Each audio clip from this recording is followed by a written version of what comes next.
Hello students, in this lecture we are discussing channel conflict. Let's see what is channel conflict.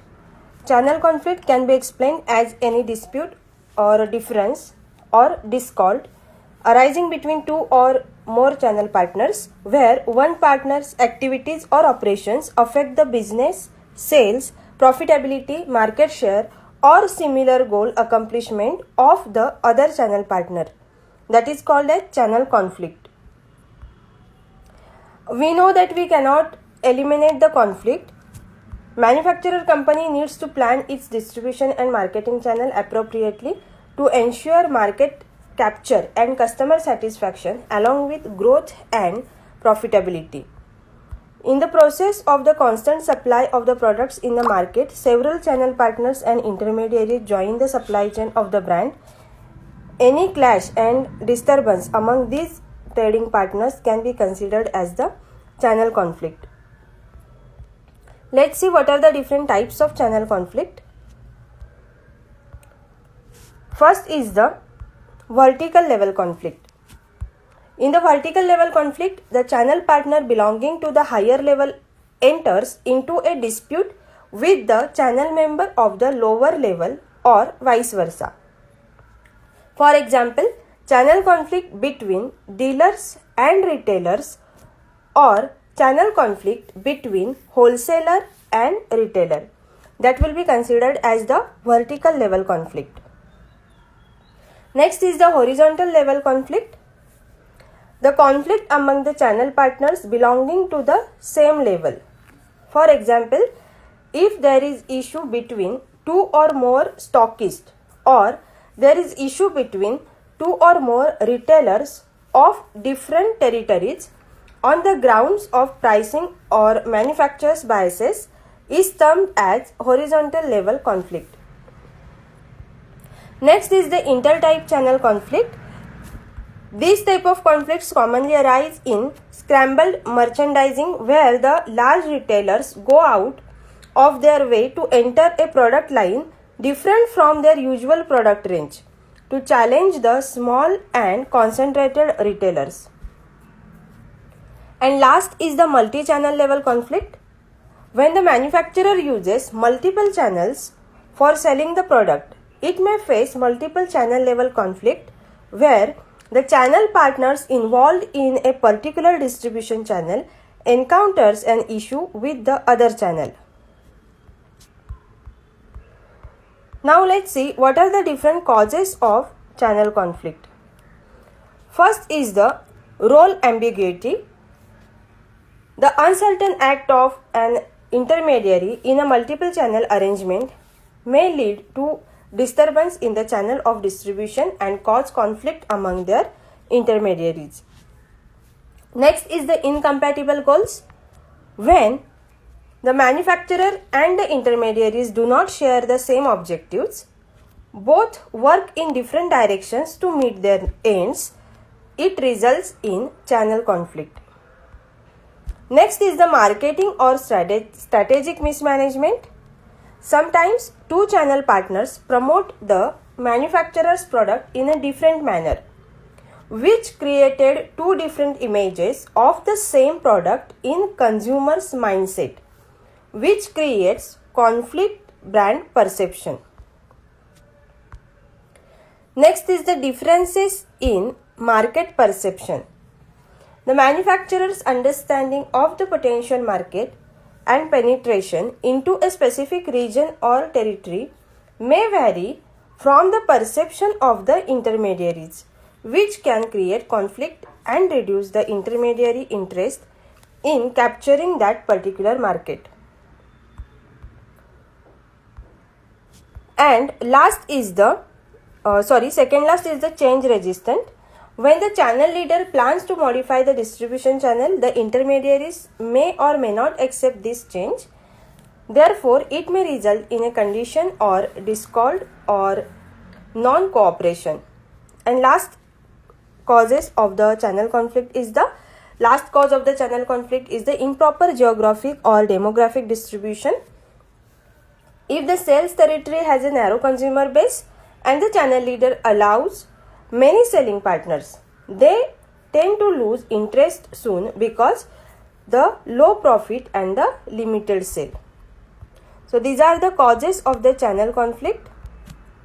Next point we will see, that is the consequences of the channel. Consequences of channel conflict. In that, first is the price wars. Due to channel conflict, the partners compete with each other on the grounds of price, and therefore the consumer may defer the purchase, searching for the best deal. Then customer dissatisfaction. If there is channel conflict, then the distributors or retailers may show much interest in the another company's product and will not show much interest in this company's product, and they will resist to assist the consumers, which result into the customer dissatisfaction. Next is the sales deterioration. Conflicts can adversely affect the sales of the product due to the decline in distributors' interest and an increasing number of consumers shifting to competitors' product. Next is the distributors exist. For the manufacturer, it is essential to retain the distributor or partners to increase product sales. When there is channel conflict, the chances of various distributors leaving the channel increases. And last is the poor public relations. Unsatisfied distributors may negatively publicize the brand of its product as a result of manufacturers' unhealthy public relations with them. Next point we will discuss, channel conflict management. We cannot eliminate the conflict, but at least we will try to reduce the level of the impact of this type of conflict. So these are the methods by which we can try to minimize the impact of the conflict. First is the mediation, arbitration and diplomacy. To resolve a dispute, the manufacturer can adopt the strategy of intervention where a third person intervenes to create harmony. The other option is arbitration, where an arbitrator listens to the argument of both the parties involved in conflict and declares a decision. Or the parties can resort to diplomacy, where the representatives of both the parties conversate and find a solution.